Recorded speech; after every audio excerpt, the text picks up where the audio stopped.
Louvado seja o nosso Senhor Jesus Cristo, para sempre seja louvado. Então já estamos chegando para a conclusão desse estudo dirigido sobre doutrina social da Igreja, em que podemos compreender juntos alguns aspectos da doutrina social. Nós passeamos brevemente a respeito dos valores da doutrina social. Também podemos fazer um breve olhar sobre os princípios orientadores da doutrina. E, em especial, no último vídeo, nós estávamos conversando da nossa realidade que vivemos hoje, da quarentena, em vista da pandemia do Covid-19, e estávamos refletindo a respeito da necessidade de um plano global, um plano mundial e de longo prazo que pudesse fazer um estudo e um planejamento nas realidades que são mais gravosas e que implicam mundialmente todos os países de maneira mais insidiosa, tais como o sofrimento das migrações, a realidade das migrações, a questão das alterações climáticas, que também são muito graves, precisam ser olhadas de uma maneira global, e também a questão das doenças, das epidemias e das pandemias, tá certo?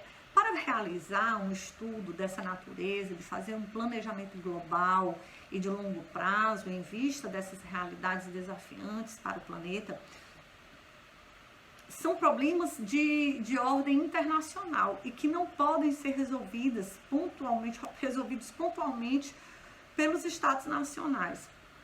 Por isso, é importante que sejam viabilizados entidades cooperativas de corporação internacional que sejam vinculativas dos países.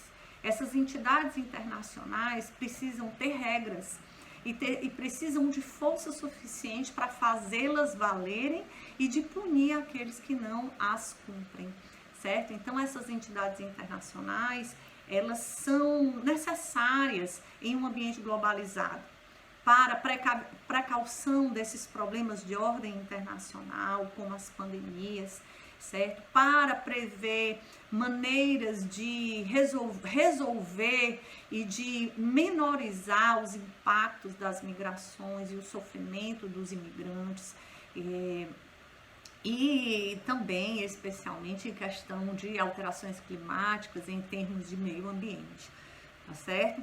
Então, essas entidades de cooperação internacional que teriam força vinculativa, elas seriam capazes de imprimir, né, na comunidade internacional a vinculação da lei, certo? E substituir o direito do mais forte pela força do direito.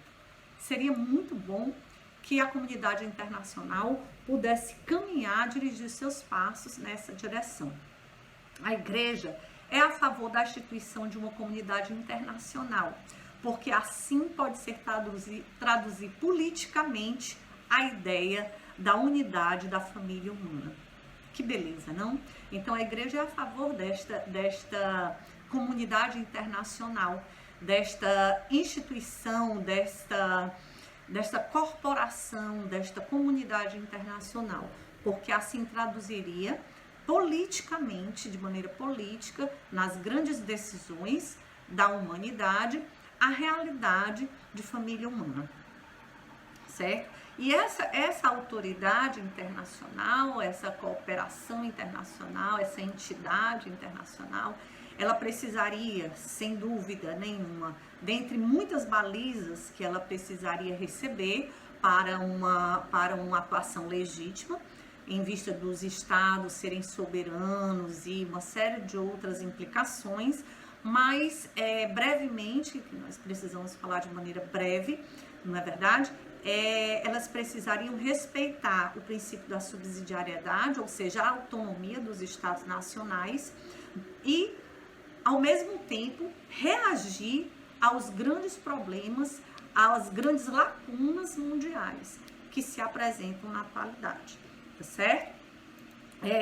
O Duquette fala a respeito da ONU nesse sentido. Ele diz o seguinte: um primeiro passo foi dado em 1945, quando foram fundadas as Nações Unidas. A Igreja Católica defende desde então a ideia das Nações Unidas, apoia a sua política e empenha-se pelo seu desenvolvimento. Então, para uma verdadeira cooperação internacional entre os países, que seja criada essa entidade internacional, essa comunidade internacional de decisões políticas, com força vinculativa para todos os estados nacionais, faz necessário uma construção. Não é do dia para a noite que nós vamos conseguir atingir esse objetivo. Claro, é necessário uma construção. E essa construção, ela se dá com base na confiança recíproca, certo? Não tem outro modo de se dar. Acontece com base na confiança recíproca, tá certo? Então, os valores mínimos éticos fundamentais, que são a verdade, a liberdade, a justiça, os direitos humanos, esse mínimo ético fundamental precisa nortear as decisões e as comunicações dessa entidade internacional de longo alcance, vamos dizer assim, né? Essa entidade internacional de força vinculativa, tá certo? E nortear as regras dela também, tá certo? Então, a confiança recíproca, que é a base desse mecanismo internacional de regularização dos movimentos, dos movimentos globais, ele precisa ser construído com base na confiança recíproca, certo? E essa confiança, ela só vai ser construída entre os estados nacionais da mesma maneira que a confiança é construída nas relações pessoais. Quando você respeita a verdade, quando você vive a liberdade, quando você promove a justiça, certo? Quando vive a solidariedade entre as nações, e isso vai sendo construído ao longo do tempo. Não é algo que acontece do dia para a noite, de uma hora para outra, tá certo? Então a confiança, ela é conquistada. A confiança entre as nações também é conquistada. E nós precisamos fazer uso desses valores para que a construção da confiança entre as nações possa acontecer. E assim fazer valer a máxima de que o direito do mais forte seja substituído pela força do direito.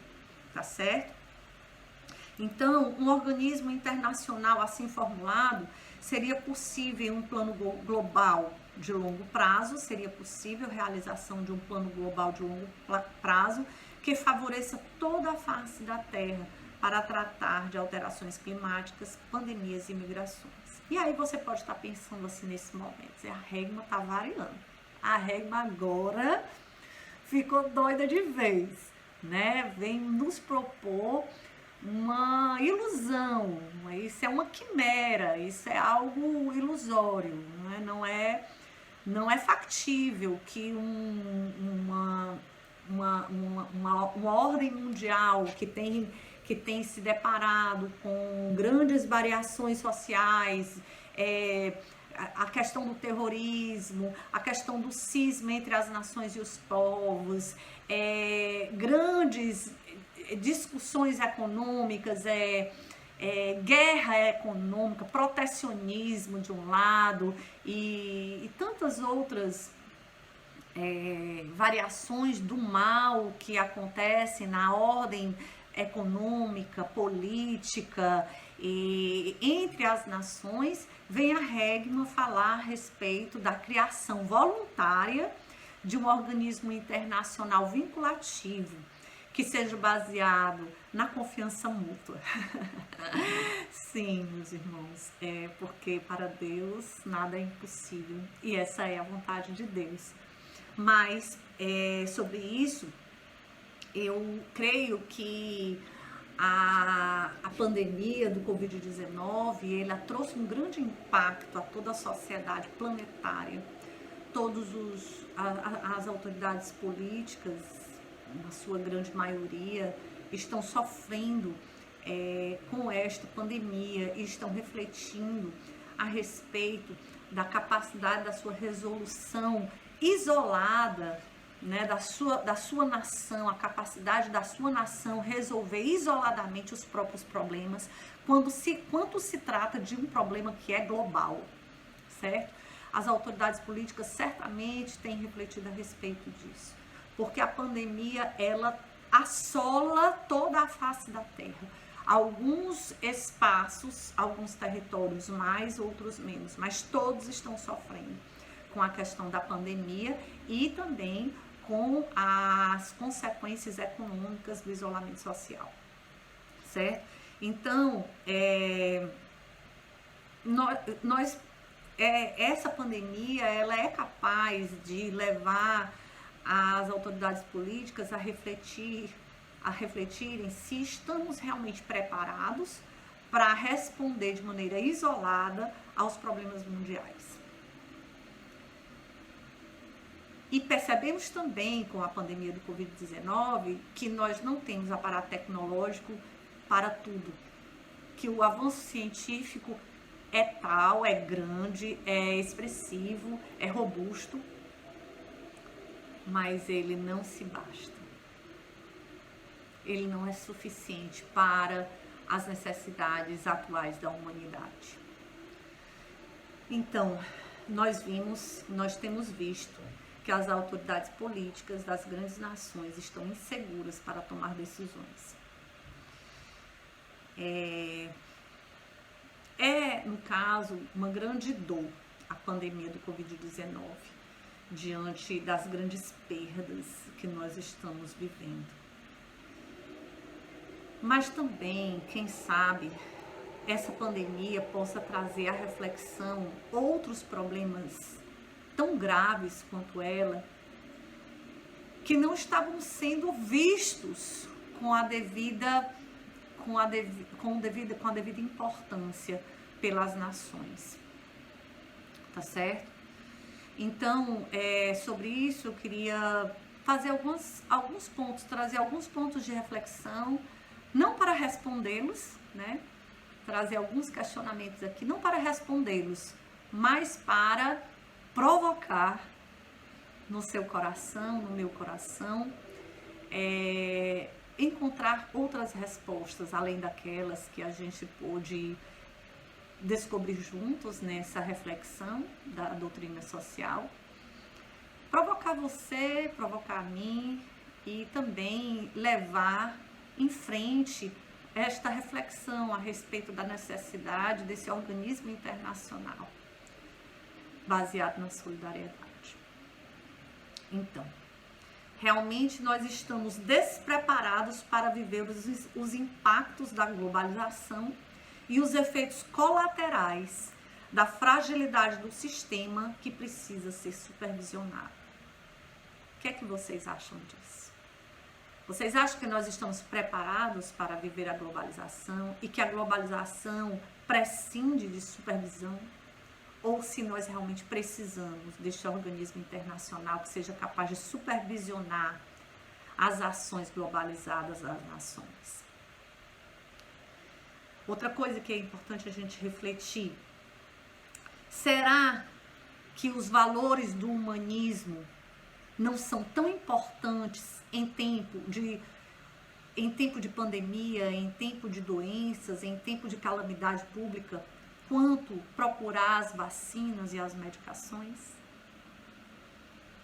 Será que não se faz necessário fomentar e estimular em períodos ordinários da comunidade, da sociedade, da humanidade, os valores do humanismo? Porque são eles que estão nos salvando.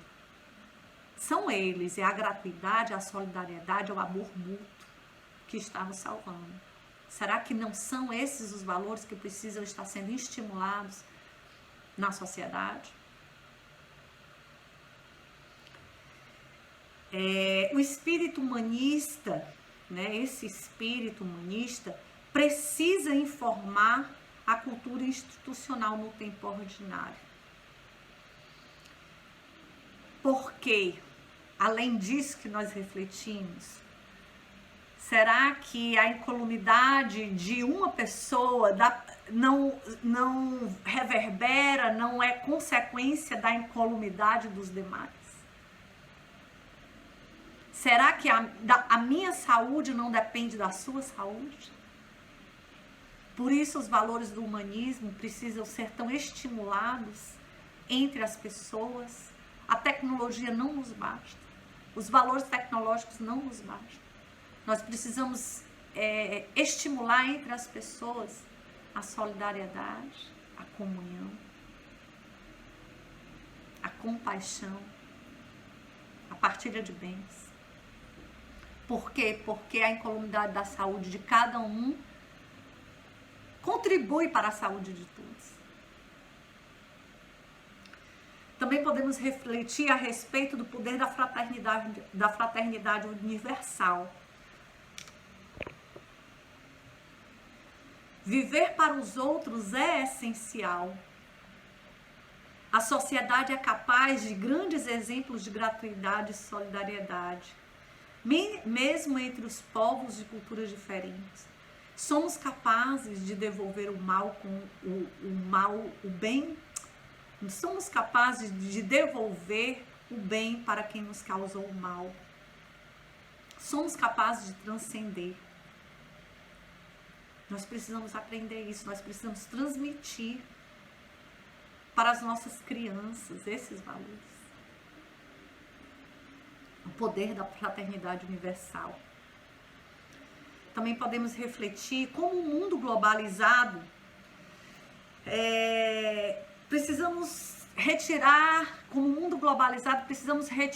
o nosso olhar do desenvolvimento nacional, das necessidades da nossa nação e olhar para o globo como que para uma necessidade única de todos os povos. Então, nós acreditamos, assim, fazendo um fechamento, né? Eu queria dizer para você, meu irmão e minha irmã, que a doutrina social da igreja tem muito a nos ensinar em todas as realidades da nossa vida, no âmbito do nosso trabalho, no âmbito econômico, o meio ambiente, nas comunicações, e especialmente a doutrina social da igreja coloca no meu coração que o Senhor Deus Todo-Poderoso, Pai, Criador, que nos criou e nos fez irmãos, olha para a nossa situação com muita misericórdia e Ele quer salvar, Ele quer nos curar, Ele quer transformar. E eu aguardo a intervenção de Deus, pedindo a Ele que converta o meu coração e que me faça aproveitar esse tempo, junto com todos os meus irmãos, em vista da grande novidade que Ele vem inaugurar no planeta Terra, depois da experiência do Covid-19.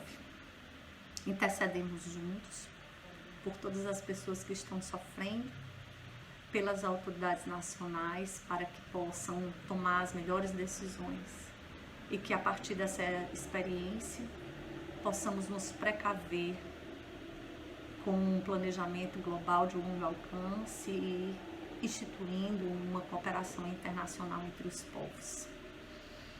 Rezemos juntos. Ave Maria, cheia de graça, o Senhor é convosco. Bendita sois vós entre as mulheres. Bendito é o fruto do vosso ventre, Jesus. Santa Maria, Mãe de Deus, rogai por nós, pecadores, agora e na hora de nossa morte. Amém. Louvado seja nosso Senhor Jesus Cristo, para sempre seja louvado. Shalom.